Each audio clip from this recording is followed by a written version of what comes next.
Hello and welcome to this week's very special episode of the Filmmakers Podcast.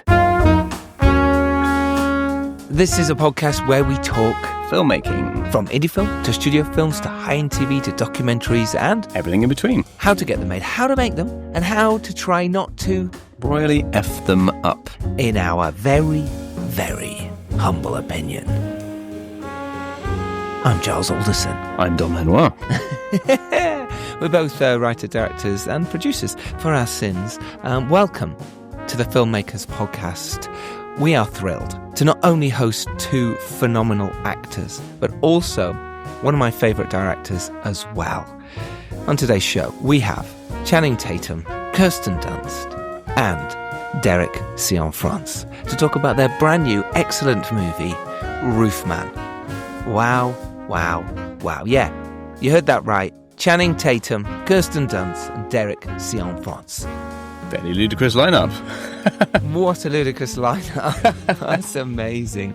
Channing Tatum obviously starred in Magic Mike, Foxcatcher. 21 Jump Street. 21 Jump Street. My favourite. Yeah, he's amazing. A Guide to Recognising Your Saints, when he was younger, when he was breaking through. Obviously Step Up, the series. He's brilliant in those films. He's really, really good. He's a little star. He's wonderful actor. And Dom, exceptionally funny. And exceptionally funny. I agree with that. And Dom was lucky enough to be in London. I'm not. I'm in Sofia, in Bulgaria. So I couldn't sit down with Kirsten Dunst. You couldn't sit down? With Channing Tatum. I just couldn't sit down with Derek Cianfrance, which I was actually very disappointed by. Shall we get straight into this? Because Channing and Kirsten, they were paired. So Dom sat with both of them. Not the popular green fruit. And this is recorded as well, so it is on our YouTube. Go there, thefilmmakerspodcast.com, and just watch and give it a like and a share and a subscribe if you're not. All helps, thank you. The advice is exceptional. It really is. It is. And it really is. And it's even exceptional today. I've just edited it now, as Dom was in the background listening in as we were chatting through what we should talk about in this intro and the outro, which we are going to do a topic of the week, by the way, which is going to be on short films and short film festivals, because I have just been a judge at the Blagoevgrad Film Festival, short film festival over here in Sofia in Bulgaria. Well, let's talk about feature film festivals so I can contribute something. Absolutely. But it's all, I agree. Let's do all film festivals, but we will do that. That'll be our topic of the week. But before that, like I say, Channing and Kirsten were paired, and then Derek Cianfrance was a longer interview with Dom in London. And again, it's on my YouTube. So I think we should go with Kirsten and Channing first. I agree. Cool. What do you talk about, Dom? What was that? I mean, again, we don't need to go into too much detail because they're about to listen, but what fun things? Well, we talk about, what to use and what not to use from adapting real life people. We talk a lot about process and also just about, attitude and kindness, which is definitely something that those two have in abundance, and which I thoroughly enjoyed speaking to them. Yeah, and what was really cute as well about the interview is how really supportive and nice Channing is towards Kirsten, and that comes across as well, and how important it is to collaborate on your film sets too. So, Derek Cianfrance, in case you don't know, again, we'll intro him properly later, but he directed Blue Valentine. He's amazing. ROOFMAN, it is out in cinemas now. Go watch it. It's incredibly funny. It's incredibly heartfelt. It's incredibly brilliant. Performances are off the charts. It's a bizarre story, really, the true story about Jeffrey Manchester, who's a former soldier. Is that right? And he sort of turned into a polite criminal, shall we say? Yeah. He lived a lovable rogue. Hidden inside. He was on the run. He hid inside a Toys R Us, which the shop has closed down now in the UK. But it was if you don't know, it's a huge toy shop, and I love going in. Well, no, it's back. It's back. Is it back? Isn't it? Because of this film? Hang on, let me just check about it. Just check that. Well, I finish off telling the audience what the film's about. And he hides in Toys R Us after he escapes prison. He literally escapes prison. And then he falls for a single mum. And he starts making mistakes. And he can't help himself because he's a man who's in love. Yeah, it's back. It's back. We still got Toys R Us. Yeah, I remember this. Can you remember the song? Toys R Us, Toys R Us, Toys R Us, Toys R Us. very, very. I'm not doing the verse, but yeah. No, you shouldn't do the verse. But you look it up if you want to. Right, let's get to it then. The first in our 2 interview sequences about the amazing film Roofman. This is Dom chatting to Kirsten Dunst, who starred in Fargo and The Virgin Suicides, just to name a few amazing series. Melancholia. Melancholia. What was an amazing TV series she was in? Eternal Sunshine of the Spotless Mind and Interview with the Vampire. Oh, yes, of course. She was Oscar-nominated when she was a child as well for Interview with the Vampire. Oh, my gosh. She was also in Spider-Man, by the way. We should probably mention that. The Power of the Dog. Wasn't she Oscar-nominated for The Power of the Dog? I thought she was Oscar-nominated. Anyway, she's amazing in that film, and she stars in that with her husband, Jesse Plemons. Anyway, let's get to it. This is the interview. First one of 2. Enjoy. So welcome to the Filmmakers Podcast. Yes. Congratulations on, the movie is incredibly charming, and in a huge part of that is down to your performances. I mean, what an amazing story. I mean, I was really rooting for your character. I know there was and yours, but there was a lot of debate after the No, movie. you can just keep it up here. It's fine. Yeah. I'm like, look. I'll just relax over here. No, I was rooting for me too, so That's good. You're going to root for yourself. I was rooting for you. Sorry. So I mean, let's talk about how you first heard about the story, and maybe what it is to play real life characters, because it's there's things you want to take, no doubt, and things you don't want to take. Let's just start there. I mean, look, Jeffrey Manchester is the main character, and look, he did become more famous for possibly robbing 45 McDonald's. They only caught him for one. And they can't prove it, like that he did any others. And they gave him 45 years for it. And I think by all accounts, that seems steep. And I think that was at a time where, you don't get that many years for way worse crimes. But you just don't know. People can get sent down for their entire life, and you can't really say anything about it. You just got to take it on the chin. He did do wrong. He really did. And he knows he did wrong. He knows he's in the right place. He just didn't agree with how much time that they gave him.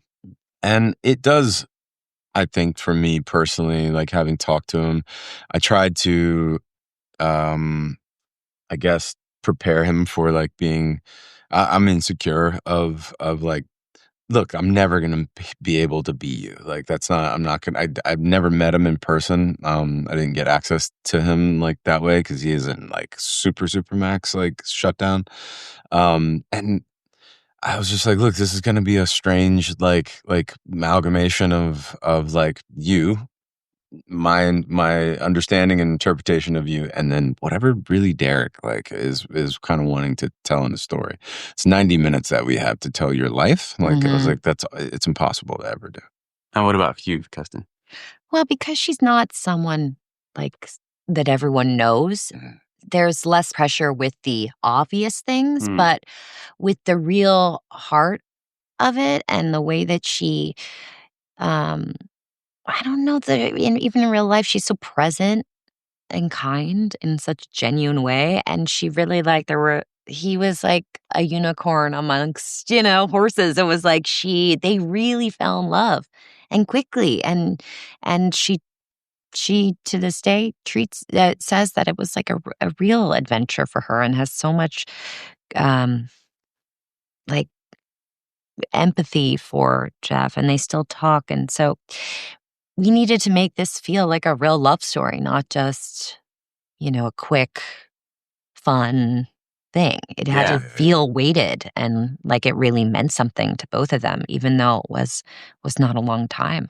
I think the kindness is really the core of this, and that does seem to be where everything stems. And for me, I suppose when I was not judging the character, but considering the character, and also how how you would have reacted into these, this incredible situation, and finding out the family dynamic was kind of my favorite bit of it, and how you dealt with the 2 daughters, because that was a really wholesome relationship, and how you sort of integrated into that.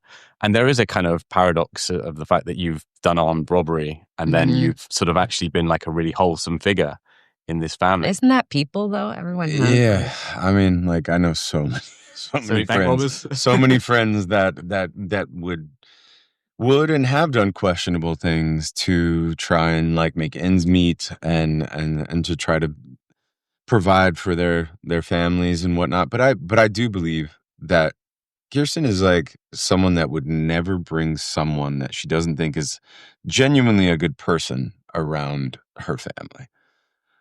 But at the same exact time, you'd be like, okay, what were your reasons? And she just does. She has this like barometer, and she can walk in a room and know who her people are in a way. And she's not diagnosing them from their actions. It's just like a quality of her barometer of like the quality of person that they are. Like emotional intelligence and being able to read people, which is And I think that's one of the things that I think maybe her and Lee have some sort of like commonality in, that it's just a really simple yes or no. It's like binary, like that this is a yes person. Mm-hmm.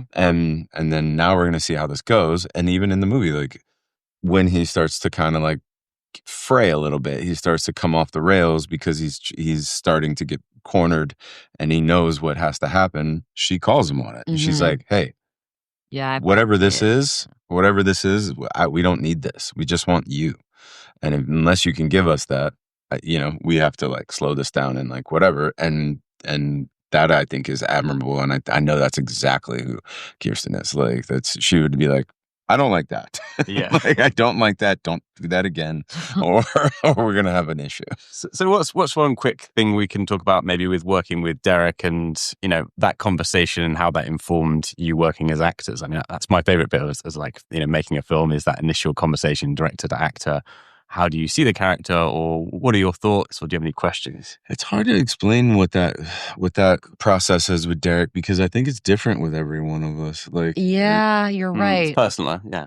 Yeah, it is personal, but that's what makes him so great. He's not like, so tell me, like I don't like when people expect me to come with all these ideas like immediately. Like, this is my way into the character. My thing is, give me the role, and then I'm gonna go away and like figure that out. Yeah, because I can get into any character. Like but to have immediate responses to things, I don't know. Maybe some people do, or maybe you just think. But time to percolate and collaborate. I like to percolate by myself for a while. I have to. Yeah, I can't. And I don't love talking so much about everything. This is the hardest part, I think, for someone. We've talked about this a little bit. Like, the more I talk about like who I think Jeff is, the less I understand what I actually did in the movie. Like, I go, is that what I did? I was like, I don't know. Like, I'm trying to put words to something that I was really just trying to figure out as we were doing it. I think some actors maybe go in with a full like constructed thing, and then they give it.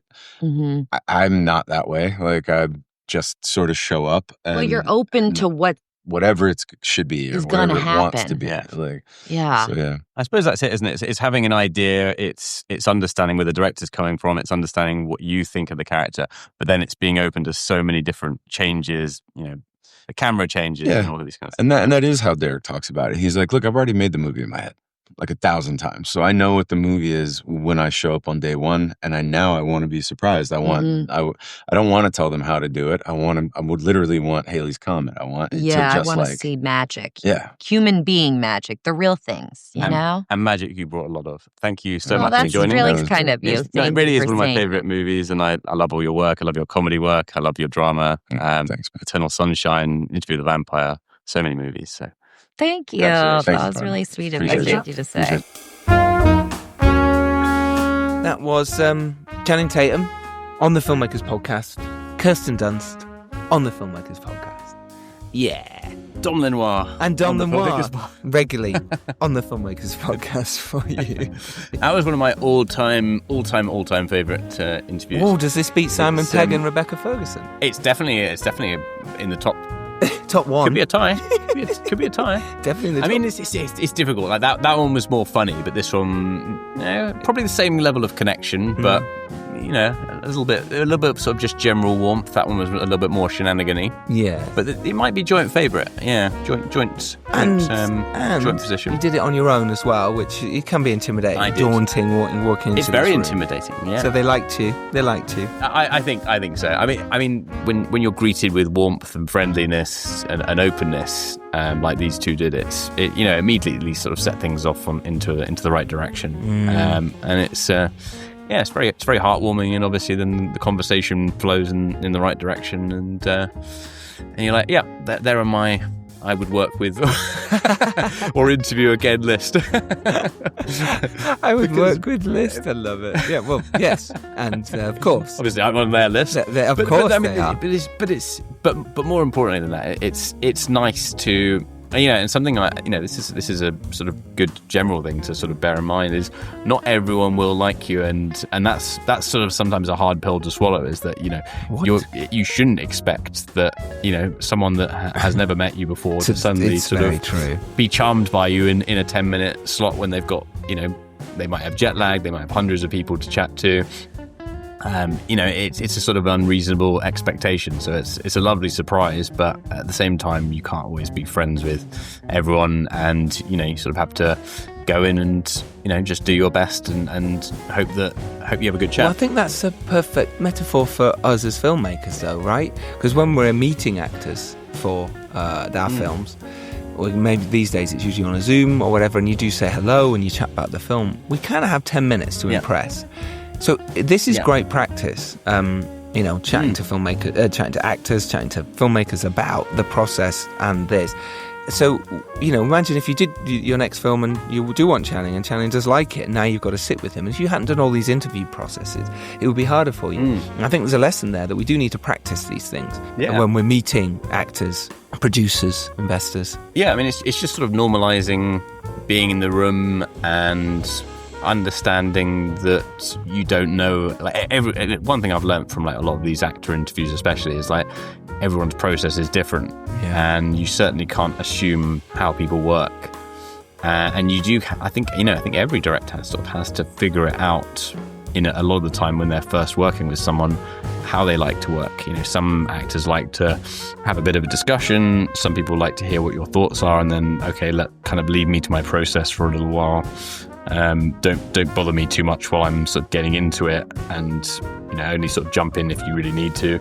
Other ones have constant questions all the time, and that's one thing I've sort of learned, is that you really can't assume that one set of thing is the same for everyone else, because it genuinely is wildly different. Oh, you're 100% right there. It really is. But I think what's important is to go in with something. We're used to interviewing now in some way, even though it's really daunting, like you say, to go in a room that's full of cameras and lights and just sit down and go, hi, now I have to be entertaining. And a lot of them aren't, because they are just an interview for a magazine, so they don't need to be necessarily charming. But it really does help. You can get more out of them. But like I say, it's the same process if you're a screenwriter and you've got to go and pitch to a producer or to an exec or to Hollywood or whoever, even your nan. You've got to be able to know what you're saying and pitch in the right way and try and be articulate. And as filmmakers, sometimes we don't want to be. Sometimes we are insular and we suddenly feel shy, and we can all go through stages like that. Or some people are like that anyway, and it's really difficult. So we do understand, but you've just got to fight that, because if you want to be heard as a filmmaker, you do have to sometimes say, hey, look, here's my vision. You don't necessarily have to be the most charming in the world, but you do have to have your vision, and you've got to prepare. It certainly helps. It does. But anyway, let's come back to the other side when we do our topic of the week. We can chat more on this. Let's get to Derek Cianfrance. I love this director. I love his films. And Dom Lenoir. Cianfrance. I said au revoir. Au revoir. Au revoir, not Dom Lenoir. We did the thing with Dominic Cooper last week with the name change. Leonard. It's still too funny. If you've not heard that last week, we've got Haley Bennett, Dominic Cooper, Jason Clarke, and the showrunner as well, talking about The Last Frontier, which is doing great guns on Apple TV right now. So do listen to that episode. And Dom got called Leonard, and it's still quite funny. But let's talk. Someone called you Gilles the other day, and it thoroughly amused me. Gilles. I get Gilles, Gillette, Gilo is what I get at football, which Best is a man funny. can get. And Giles, Americans, but no, it's Giles. Giles. That's one of my favorites. But it's Giles. Giles. Oh, it's like, oh no, The beguiled. the beguiled guy who can't deal with this. Now I've got to go. No, I'm sorry, that's not how you pronounce my name. So let's talk about Derek Cianfrance. He's an Oscar-nominated writer, director, screenwriter. His cinematic work, I suppose, is defined by its emotional rawness. He's got incredible authenticity in his work, and he kind of, as far as I'm concerned, refuses to flinch from the messiness of life. His films explore like family legacy, trauma, and it has this slow, inevitable sort of erosion of relationships which sort of happen across decades. He kind of does this a lot in his films, you know, heartbreaking realism he brought into Blue Valentine, and then the epic crime tapestry, I'd say, of The Place Beyond the Pines, which starred Ryan Gosling. And he sort of made this sort of sweeping drama, I suppose, of The Light Between Oceans. But with ROOFMAN, or ROOFMAN, he sort of takes that same commitment of realism and emotional complexity, but he sort of flips the coin a little bit, and he explores the tragic comedy of, you know, the escaped convict hiding out in a Toys R Us. And I think it's fantastic. What did you talk about with this absolute legend, in my eyes, director Derek Cianfrance? I think we talked about, you know, when you mentioned all the trauma and those kinds of things, and, you know, that was in his mind. And I feel like this is especially true when you have like something you want to sort of get out of your system as a director or as a writer. You know, you might do, it might not be one movie that covers it. It might be like one or two or three. And then you sort of, okay, I've got that. I've really done that. I've expressed that. And I think this one, you know, we talk about it on the podcast, but like post-COVID and strikes and all that kind of thing. He just sort of felt like he wanted to do something that was in a slightly warmer territory. You know, it's just a nice, it's that kind of movie I used to love watching when you go to Blockbuster back in the day. You'd get like two movies. You'd get one that might be like pure action. You'd get one that would be, you know, like a really heavy drama film or something, and then you'd get something else that would be like, you know, somewhere in the middle that has like lots of just a nice all-rounder. Yeah, I agree with that. I'd go to Blockbuster and pick this off the shelf 100%. Not only because it's the same colours as Blockbuster stores, the blue and the yellow. And by the way, for those that are maybe younger of generation listening, Blockbuster is like Netflix, but you'd go in there physically, you'd see people, and you'd get videos off the shelf, and you'd pay for them, or you'd have your car and you'd rent them for 3 days. And if you didn't take it back in time, you got fined. Can you imagine that?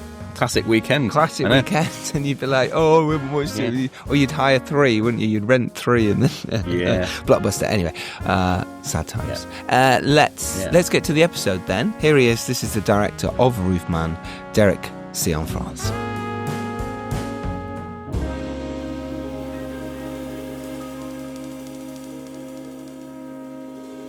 Massive congratulations on the film. Thank you. It's such a lovely, charming, joyous story, and you've brought so much warmth to it.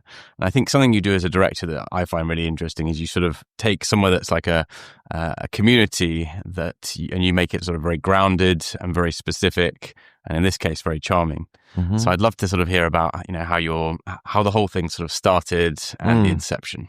Yeah, well, that sense of community, I think, comes from just my love of people and relationships and you speak of community. I feel like one of the reasons I wanted to make this film was because I feel like I'm not quite sure where community is these days, and there's like a bit of nostalgia built up in this film of going back to another time. I mean, the early 2000s, obviously there was a lot of issues in the world back then, but there was also a sense of community, and I just think because of the lack of like smartphones, and you know, we had to go places if we wanted to go shopping, and we would have to interact with other people, and we weren't all staying in our own camps and our own isolated bubbles, I guess. So that was one of the reasons I wanted to make the film. I grew up in the suburbs. I grew up around big box stores.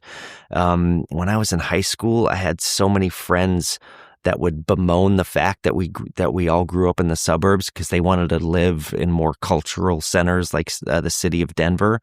And I understood them, but I used to always say, but guys, we met each other here. Like, can't we just, let's love where we're from. And I wanted to make a movie. I think that I've always wanted to make a movie that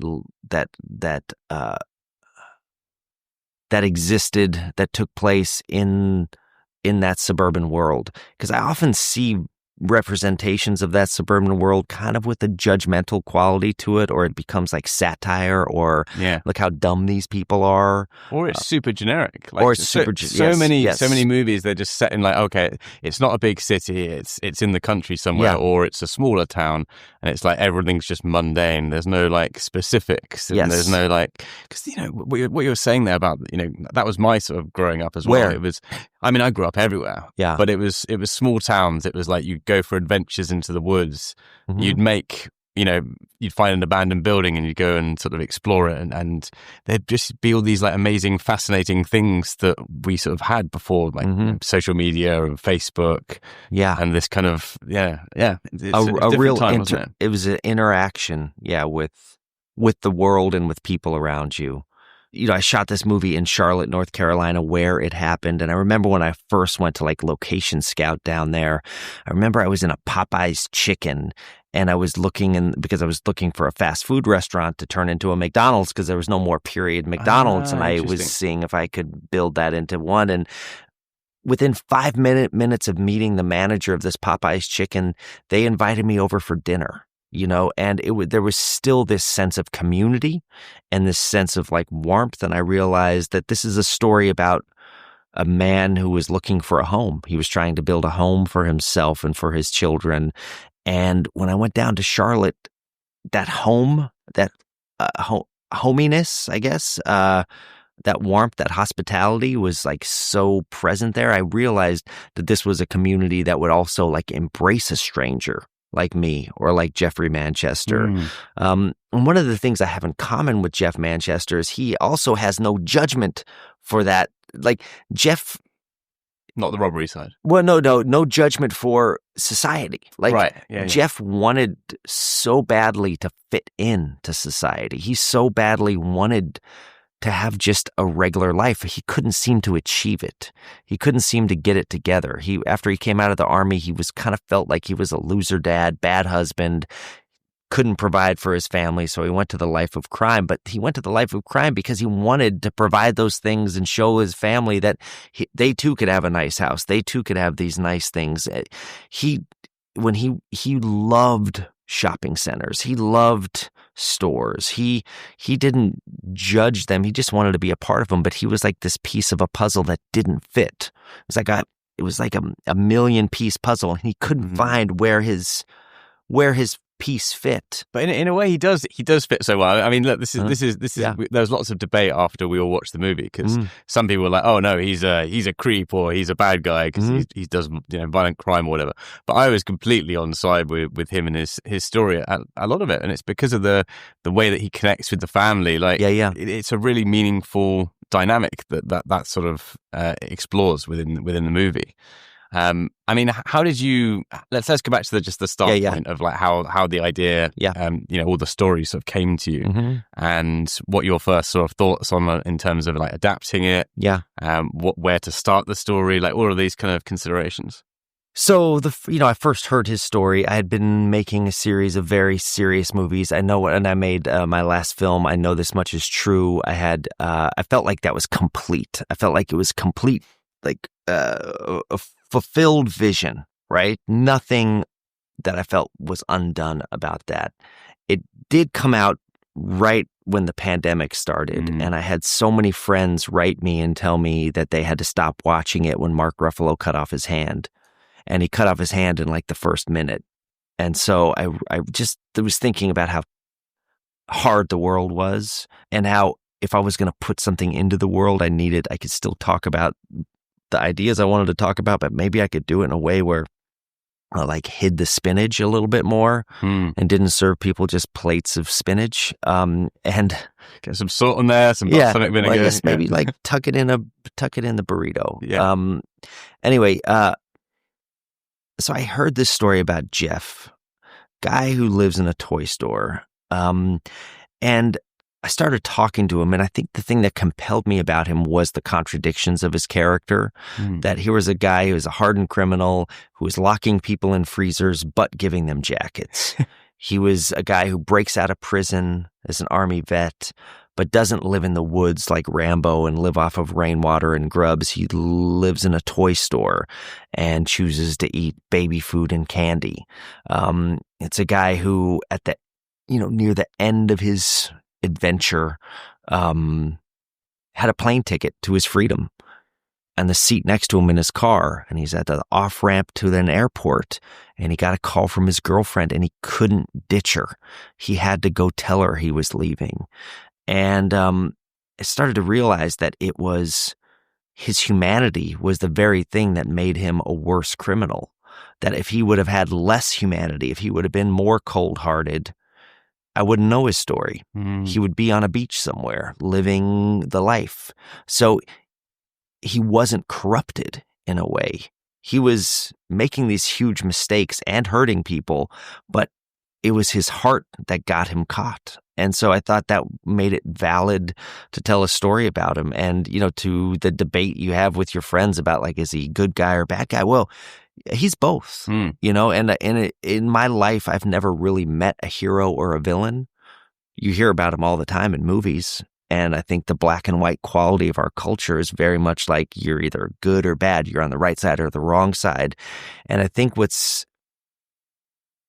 I don't think any human is perfect. No. And I think it's our imperfections are what make us interesting. I think our conflict and our contradictions and juxtapositions are what make people compelling. And, I've always made movies about families. I think if you live in a family with someone, you actually understand who the truth of a person is.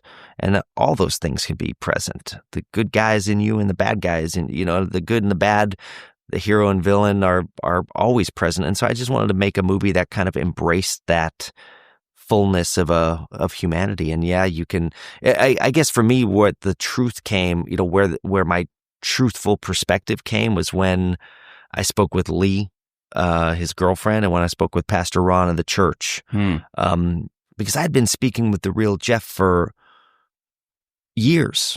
Probably 400 hours of phone calls with him from his maximum security prison.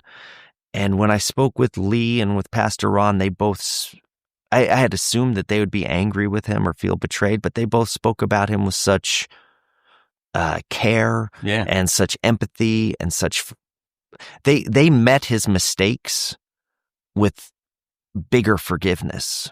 And, Lee spoke about him as the great adventure of her life. And I realized, well, this guy I've been talking to who I like, who I also disagree with a lot of his actions, but I still like him. It's kind of what her feeling. It's kind of how she feels about him too. It kind of validated that for me. And I realized that this movie should take that perspective into seeing him, this perspective of grace. Yeah. I mean, there is a sort of an element of betrayal, isn't there? From in the movie as well, in terms of how she reacts to, finding out, but also him sort of infiltrating the family and doing this kind. But as you say, like the thing that kind of really offset it was, how much value he actually provided to the family, like what a good figure he was for the daughters. I mean, at least in the portrayal of the movie. And it's a hard one to, like, I was sort of, when the phone call came at the end, I'm like, I knew it was going to come, but kind of like had mixed feelings about it, which I guess is, a job well done in presenting this guy. Yeah. So, I mean, one thing I wasn't sure about when I was reading about the true life thing is, did she call the cops? Was that something that you adapted? Like, what did you choose to use that was completely from the story, and what did you sort of take, creative license or adapt in terms of like what fitted into the overall feel of the movie? Yeah. Well, we'll say first off with the kids, one thing that the real Lee told me is that Jeff left her family stronger than when he found them. Wow. So that kind of propelled the cinematic telling of that story, that there was this, she was recently divorced. She had been in a relationship since she was in her late teens, I believe, and had known only one person, and she was like 6 months divorced. And living in her own apartment with her kids. And if you've been in a divorce or if you've been a child of a divorce, you know what happens. Like it's your parents, maybe you're mad at one of them or the other one. And she was trying to start again. And she was trying to hold a couple of jobs and live in this apartment and her kids. And she met this guy and he was kind of awesome. And all the kids spoke about him as like being awesome too. So, and at the end, before everything really bad happened, they had become tight. And so I tried to tell that story. In terms of the narrative license, like with Lee and what happened with the real Lee. So the cops in reality went and visited her at work, like you see in the movie, where they visited her at work. Now in real life, Lee did not work at the Toys R Us. She worked at an auto shop. Or an auto plaza next to the Toys R Us, and Jeff did meet her at the church, and we did film the movie at the actual church where Lee and Jeff met. That's actually the place where they were, and that was a correct representation of what that church was, from the diversity to the rock songs that they would play. There was a singles night, and there was like a barbecue spaghetti afterwards, and whatever. All that was true. The reason why I put her in the toy store was that I had Kirsten Dunst in the movie, and I figure if you have Kirsten Dunst in the movie, you want to use her. You want to get her in as soon as possible. Yeah. But in reality, the cops visited her at work, and much like they do in that little scene, and they say, "Tell me about your boyfriend." And the real Lee was put in a position where the cops knew who Jeff was, and they found her, and she had no idea who he was, and she eventually learned who he was, and she called him with them and set him up, as you see in the film. Okay. So that scene with Jeff on his way to the airport was exactly what happened. Wow. She called him, he was going, and she says, it was January 4th. It wasn't Christmas. It was her birthday. That's another little adaptation. Yeah. 10 days, 9 days, but I felt like it's a Christmas movie. Yeah. So let's make it just happen on Christmas, come back for Christmas, not my birthday. And that's what happened. And I did shoot that scene, actually. I shot the whole scene where the cops interviewed her. And what I did is I had the real cops from the real that had interviewed the real Lee come in. I didn't write it, but I asked them to like redo it inside of inside the break room.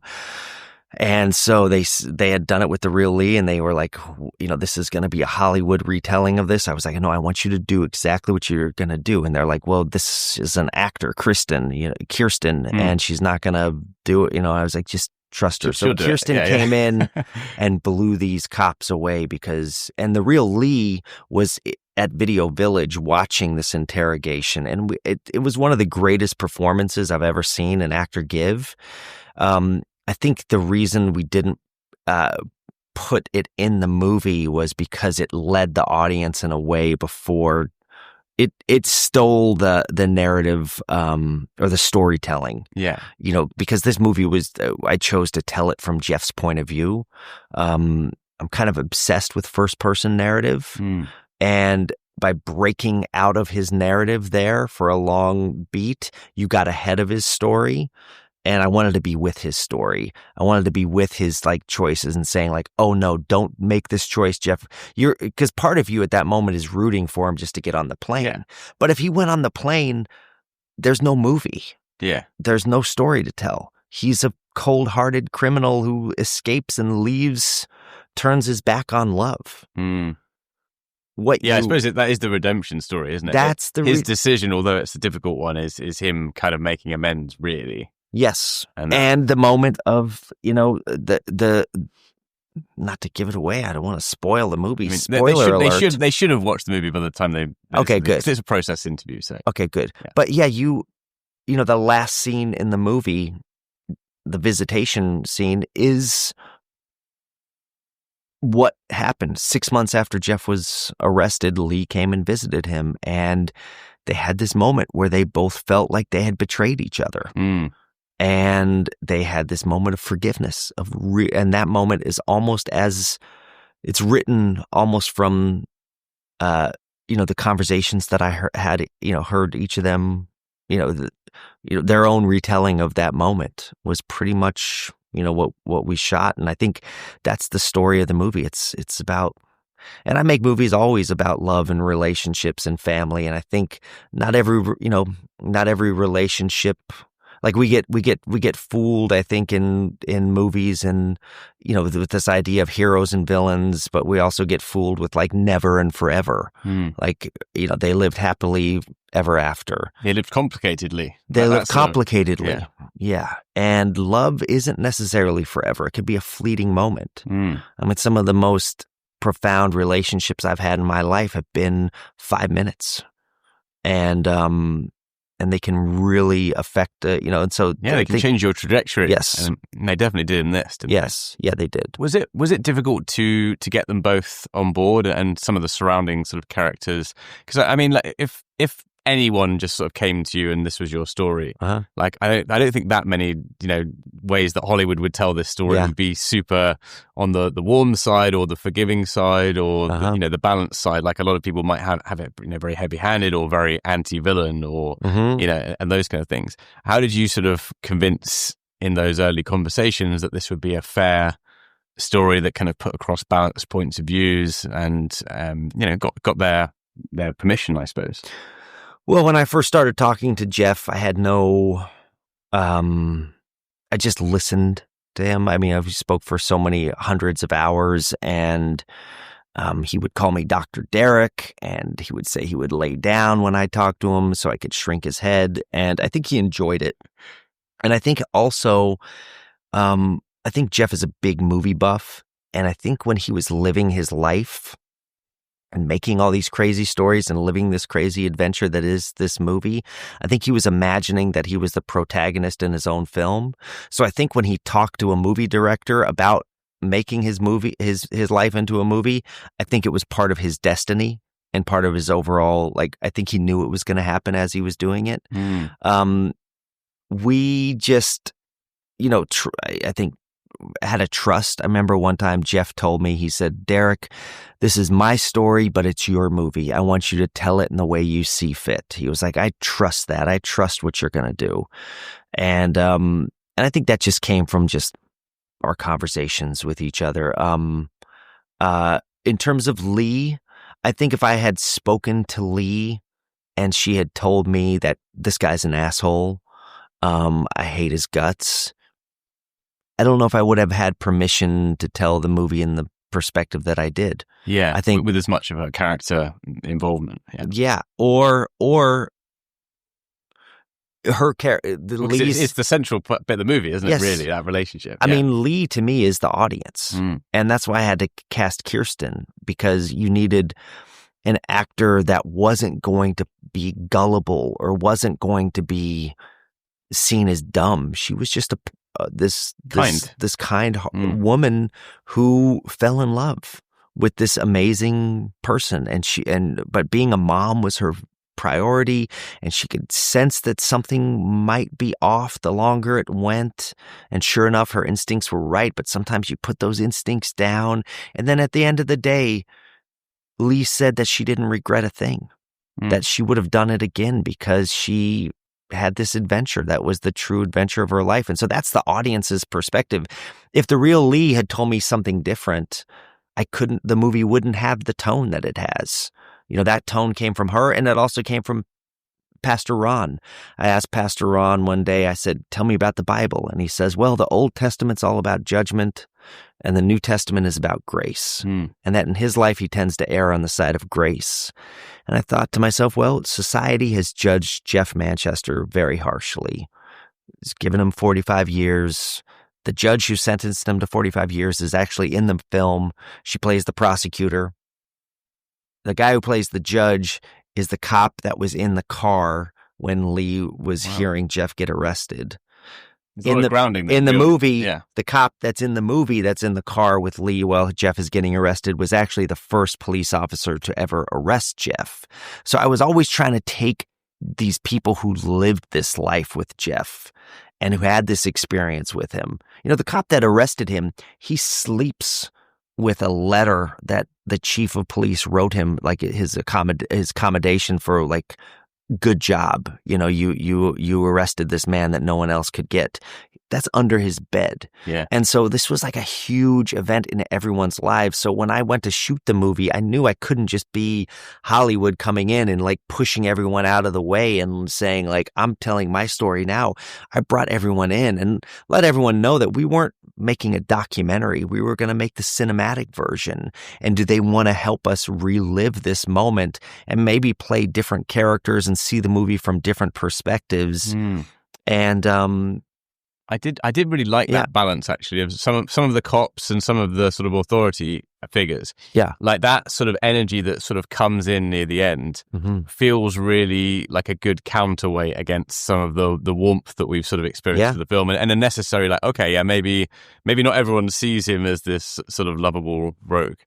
Yes. So how did Paramount get involved? How did the whole movie get greenlit after you'd had the idea and script and everything? Well, so I did it. I wrote it. I met Channing, got Channing involved. So that was just letter to agent? No. I had wanted to work with Channing like 20 years ago after I saw Guide to Recognizing Your Saints. Yeah. I saw him in that movie. Have you seen the movie? No, I don't think so. I've heard of it. It's a great movie. I've only seen it once, but I really loved it. And I especially loved Channing because there's a moment where he's like walking down the street, his shirt's off. He's got like a bloody face. He's got like this dancer's body, but a boxer's face. It's like Gene Kelly and Marlon Brando. And he's wounded, beautiful, bruised masculinity. And, so I always became like a super fan of his. I felt like he could like live in any genre of film. He's like an amazing comedian. He's a great romantic lead. He's great action star. He's super vulnerable in his dramas. And he's like courageous enough to make biopics of his life as a stripper, you know? So I'm like a super fan. My wife and kids, we'd always watch movies on Friday nights, and there was times when we couldn't figure out what, like as my kids got older, like we'd disagree on what movie to watch, but we'd always agree on a Channing Tatum movie because we all liked, my wife liked him, my kids liked him, I liked him. And so I asked to meet with him. I met with him in a park in Brooklyn, and we had like a 5-6 hour walk, and I didn't tell him a thing about Jeff. Or the movie. I just got to know Channing as a person. And, you know, the real Jeff has like a real connection to his inner child, I think, which is the reason why he lived in a toy store. And Channing has that as well. And so after I met with him, I went back, called my co-writer. I said, I think it's Channing. We spent 9 months rewriting the character in Channing's voice, and then I gave it to Channing, and he said, yes, he would do it. Amazing. As I was bringing this around Hollywood, I kept hearing, you know, I was pitching it as like a Frank Capra movie, a populist movie about Christmas movie, you know, about nostalgia and a return home and about this amazing event that happened in a small town that kind of brought everyone together. And I kept hearing that we don't make those movies anymore. But then eventually Miramax stepped up to the plate, Paramount stepped up to the plate, believed in what we were doing, and gave us the chance to do it. And we made it, but we made the movie on very like humble budget. Humble. It was a very, very, and I'm you know, it was like a really probably the hardest movie I've ever made because of that, you know, and there's 3 choices I made to tell the story to shoot it on film, to shoot it in Charlotte, North Carolina, where the events took place, because it was so crazy. It was so larger than life. I felt like I had to be in the place just to suspend my own disbelief about what was happening.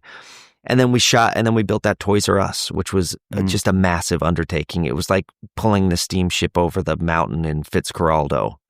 So what if there was like one last maybe thing that you learned from doing this movie, or like one problem that you sort of managed to solve? I mean, it might be the sort of the Toys R Us or something along those lines. What might it be, just going forward?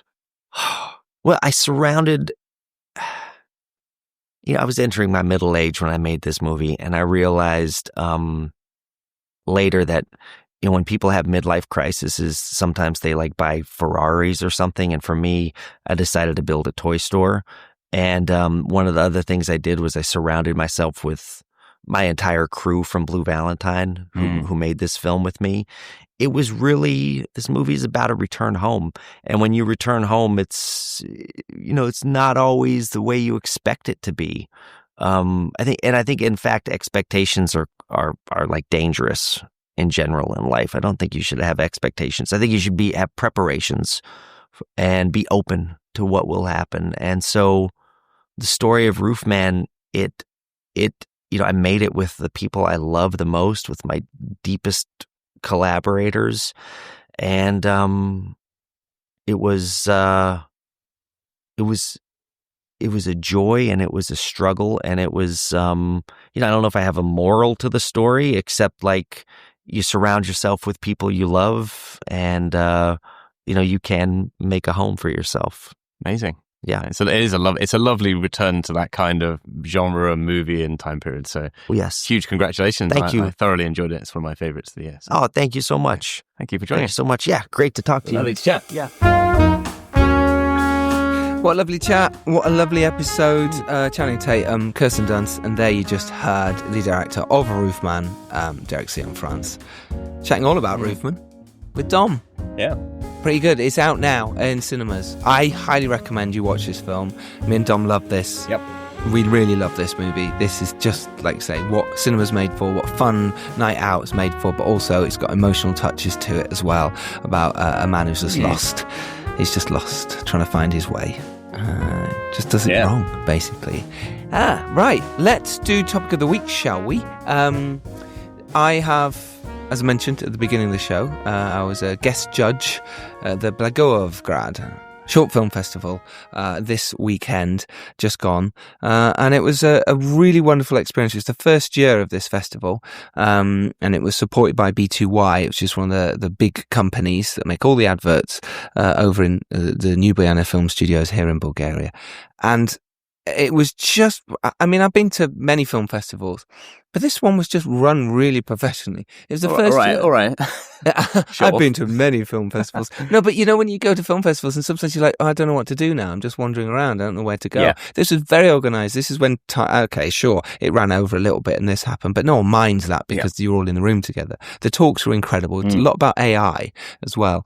There was a part of the festival was also AI award for best AI short film as well, which is quite contentious, and a lot of the filmmakers there were. Ooh, it was, yeah. But there was a big couple of good speakers, like amazing speakers, talking about AI as well, and it was really interesting to listen to. And there was a lawyer talking about AI and short filmmaking and what you can and can't use. But in terms of going to film festivals and why things won and why they didn't, and was really interesting to be there with the filmmakers and listen and be part of it. And I suppose maybe our topic of the week can be what is it about film festivals? What is it, feature film festivals, short film festivals that work? What works for us? Why do we put our films into festivals? What we're gaining? What do you feel about this, Dom? What's your opinion on this? Film festivals. It's a big topic. Yeah, it's a massive topic. I sort of decided to go to Toronto this year for the first time because I wanted to expand my experience air of miles. Film festivals. my air miles, yeah. But it was, it was really interesting. And, I've been to one of my other favorite festivals was in Wrocław in Poland at Christmas time. And, you can have some really magical experiences. That was with Connor for When the Screaming Starts a little while back. But it's sometimes it's about just sort of it's putting yourself out there into another country.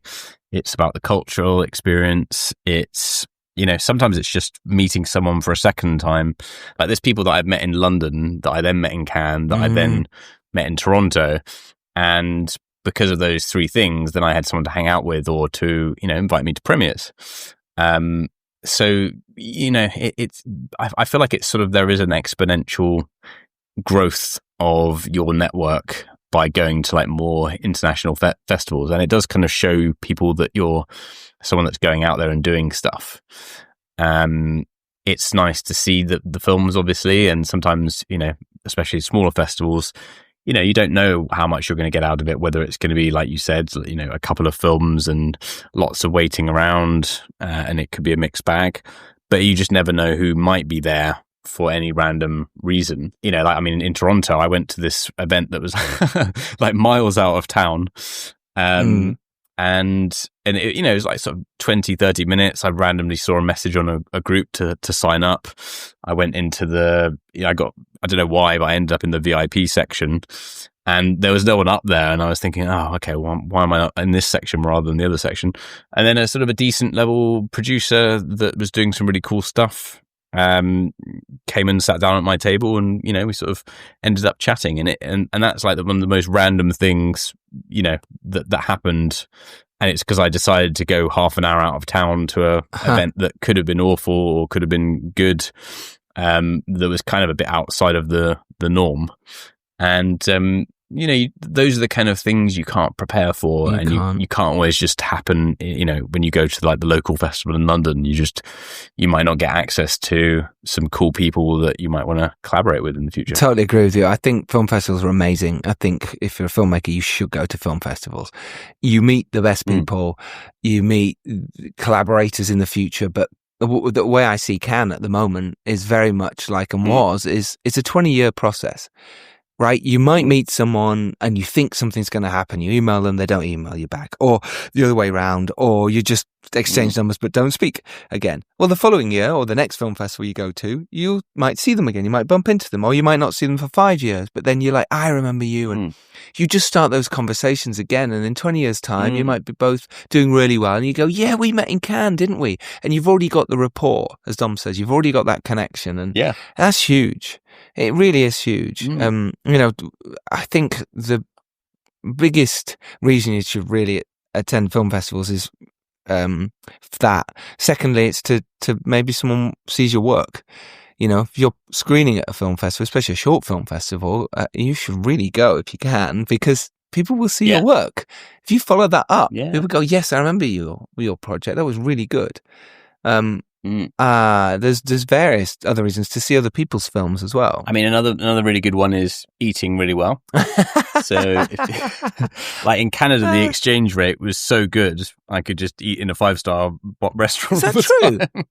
Seriously? Yeah, it's amazing. Yeah, I mean, it's like I just went to like some of the really like. Wow, I didn't know that. It's exceptionally good. Food for thought is just. It's maybe the secret at the moment, but anyway, my documentary is just. Looks like we might be screening in Toronto. Hasn't been officially announced. Great food in Toronto. Me and Dan were thinking, well, we'll go across, but I thought it was really expensive. That's interesting. No, not at all.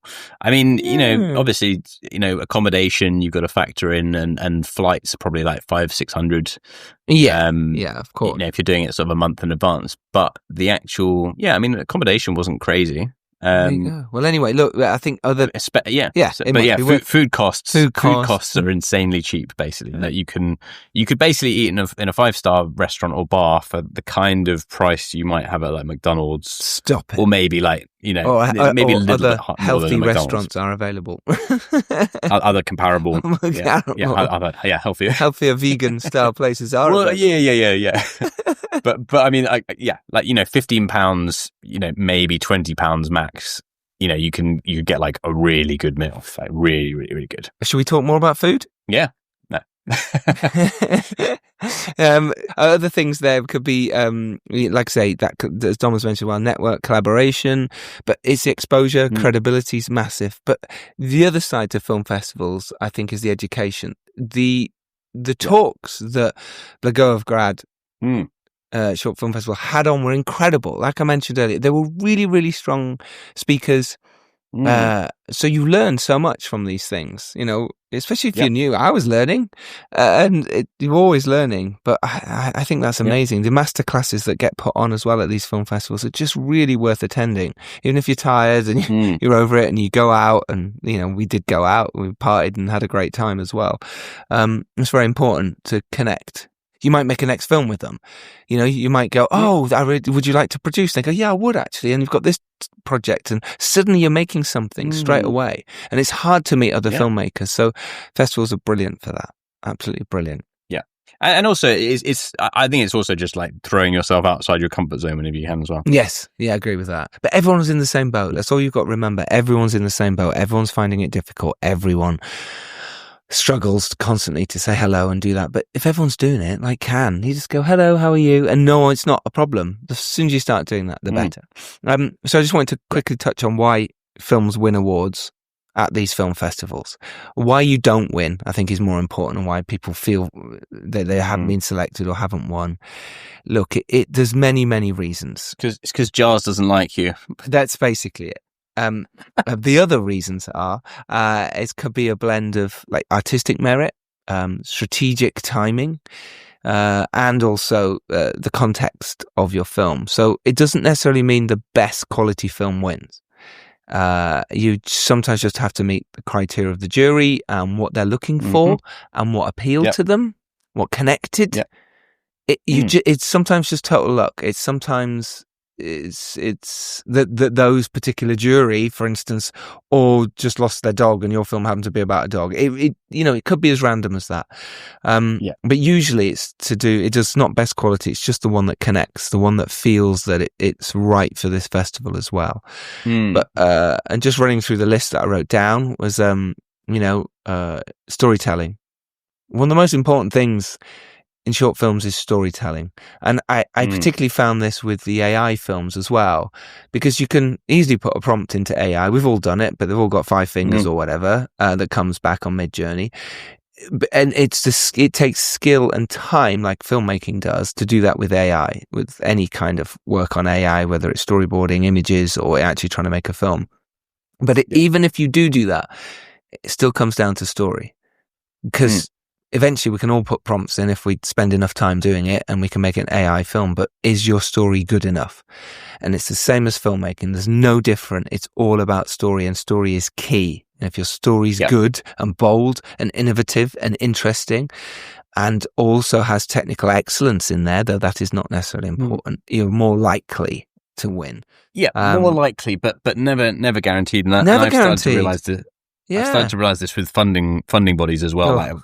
Some of the films that get the funding, and I just think, well, this is so far from what I'm doing. Like, I understand now why I'm not necessarily in that remit of that their kind of target audience, and they have their criteria. They're trying to champion certain things, and certain styles of storytelling, and sometimes you can be too commercial or too not commercial. Sometimes they're looking for something that's really bold and unusual and super edgy, whereas you might want to do something that's slightly more commercial, or it might be somewhere the other way around, depending on the festival or the funding body as well. Like, they might want something that's actually a bit more mainstream than your sort of experimental film. So you can't, you bear in mind everything that you've just said, but there's also there's a part of it where you sort of have to leave it up to the hand of God. Yes. And I think the most important thing here as well, if you get into film festivals, if you win, if you don't, it doesn't matter. It does, but it doesn't really matter. If you're a filmmaker, you're a filmmaker. Yeah. You don't need awards to be a filmmaker. Some of my shorts did win, but most of the time in the places we put them in for, they didn't even get selected. That didn't stop me being a filmmaker. That didn't stop me making films. They might not have been good enough, but I learned from it. And they still aren't. And they still aren't. But they might have been amazing. They are. But for those, some of them, the shorts aren't. But then that's good. That's okay. Because I learned from it. And the more, for me as a director, the more I made short films, the better I got, or hoped to. Yeah. But you learned from it and just didn't make the same mistakes again. So don't get disheartened. Don't worry about it. Yeah. If you're making films, you're a filmmaker. You don't need awards. And even if the shorts don't work out, there's always trousers. Yes, very true. But I've also seen, some of the films win awards. Skirts. It's like, this film's amazing, but that filmmaker never makes anything else again. Yeah, they didn't want to. True. So don't ever get disheartened by you as a filmmaker if you don't win awards or you don't get into a festival, don't worry about it. Go make another one. Get the next one going. Put it on YouTube. Get your friends to see it. Get people to see it. They see your work. I got my first feature film made because I'd made short films and had seen them. They didn't care if it won awards or not. No one cares. Doesn't matter. Okay, can this person pitch to me? Can they tell me a story? That's it. What happened because you clicked that like on the Filmmakers Podcast. Podcast. We're struggling today. It all happened. We'll get through this. We'll get through this. It all happened because you clicked that like on the Filmmakers Podcast. So thank you. Yes, and do that now. If you are not subscribing, click the subscribe button, please. It comes first up in your inbox of podcast listening devices of choice. And then, like I say, this episode is on YouTube now with Channing Tatum, Kirsten Dunst, and then a separate one as well for the director Derek Cianfrance. Right, this has been fun. Next week we've got another amazing guest as well. Keeps on coming. Coming. We've got like 3 or 4 back-to-back major award season episodes coming up, so watch this space. Stay tuned. Watch this space. Stay tuned. We will see you next Tuesday as always, and if you are lucky enough to rise up, get on that roof and do really well, it is your duty to drill a hole through the roof and jump back down. And then possibly rob McDonald's. Other food chains are Warning, available. Filmmakers Podcast does not take responsibility for any robberies. You're all amazing. You're listening to this for one, but also it means you want to go make your films or you're supporting films. I love that about you. Have a great week. Do what you need to do, and we will see you next Tuesday. I've been Charles Alderson, which has been nice for me. I've been Dom Lenoir, and I still am. Which hasn't been nice for me. That's really. Oh, I know. I set myself up.